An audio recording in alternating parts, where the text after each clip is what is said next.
காவிரியில் உபரிநீர் திறக்கப்படுவதால் குமாரபாளையம் பழைய பாலத்தில் போக்குவரத்து நிறுத்தப்பட்டுள்ளது. கூடுதல் விவரங்களை வழங்குவதற்காக செய்தியாளர் பாண்டியன் இணைகிறார். பாண்டியன், விவரங்கள். மேட்டூர் அணை அதன் முழு கொள்ளளவை எட்டியதை அடுத்து உபரி நீர் வெளியேற்றப்பட்டு வருகிறது.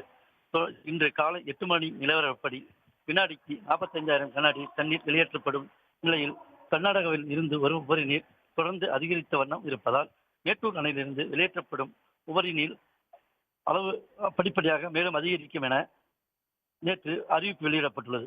சுமார் 75,000 கனஅடி அளவிற்கு தண்ணீர் திறக்கப்படுவதற்கான வாய்ப்புகள் இருப்பதால் நாமக்கல் மாவட்டம் காவிரி கரையோர பகுதி மக்களுக்கு வெள்ள அபாய எச்சரிக்கை விடுக்கப்பட்டவுடன் காவிரி ஆற்றில் குளிக்கவும் துணி துவைக்கவும் தடை விதிக்கப்பட்டு போலீஸ் பாதுகாப்பு போடப்பட்டுள்ளது.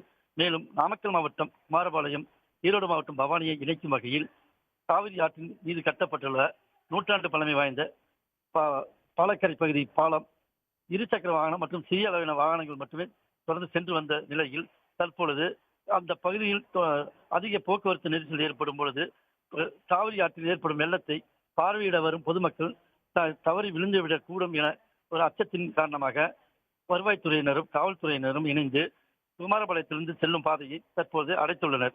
இதனால் இப்பகுதி குமாரபாளைய பகுதியில் வசிக்கும் பொதுமக்கள் ஈரோடு மாவட்டம் பவானி செல்ல வேண்டிய அட்டாயத்தினால் 3 கிலோமீட்டர் மாற்றுப்பாதையில் சுற்றி செல்ல வேண்டிய அவலநிலைக்கு தள்ளப்பட்டுள்ளனர். காவிரி கரையோர பகுதி மக்களுக்கு வருவாய்த்துறையினர், போலீசார் மற்றும் நகராட்சி அதிகாரிகள் தொடர்ந்து வெள்ள அபாய எச்சரிக்கை விடுத்துள்ளனர். தகவல்களுக்கு நன்றி. உடனுக்குடன் செய்திகளை தெரிந்து கொள்ள சன் நியூஸ் பெல் ஐகானை கிளிக் பண்ணுங்க.